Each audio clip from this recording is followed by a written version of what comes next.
urgent MEDEVAC. It'll make your heart jump. You go from 0 to 150 miles an hour in about 0.2 seconds. We don't get planning. We don't get a heads up that somebody's going to get hurt. It's, once it happens, then it's nonstop. Running to the aircraft, gearing up, doing all our pre-mission checks just to ensure that we have all our weapons in place, our goggles in case the flight goes into night.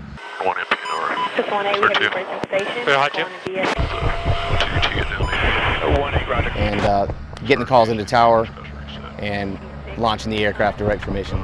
We typically get that done anywhere between 10 and 12 minutes with a 15-minute max. Our left front is probably the flattest spot. Once we've touched down on ground at location, 3 to 5 minutes to get out of the aircraft, make contact with the patient, the ground medic, receive a brief report, and load the patient onto the aircraft.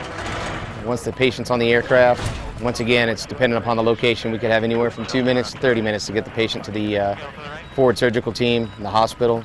In the meantime, we will administer as many medical interventions that's necessary to save the patient's life, to improve the patient's status in our care. Looks good. Whether that means to continue to administer tourniquets that are not in place, add additional bandages to control bleeding, IV administration, get fluid resuscitation for the patient, brief vitals, time permitting, and that's all done with, like I said, anywhere from 2 to 30 minutes, with the average, I would say, probably about 12 to 15 minutes. Heart rate is 68. Just on 4-4 in play, Roger.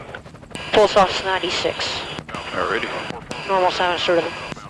When the aircraft touches down, from the moment it touches the ground, it's a controlled chaos from our perspective. The guys on the ground have been jumping through hoops for up to 15 minutes, saving their buddy's life, getting them ready to load on the aircraft. As soon as I'm able to get out of the aircraft, put boots on ground, and locate where the patient is located, make contact with the medic, it's equivalent to walking into the middle of a hurricane or a tornado. It's nonstop.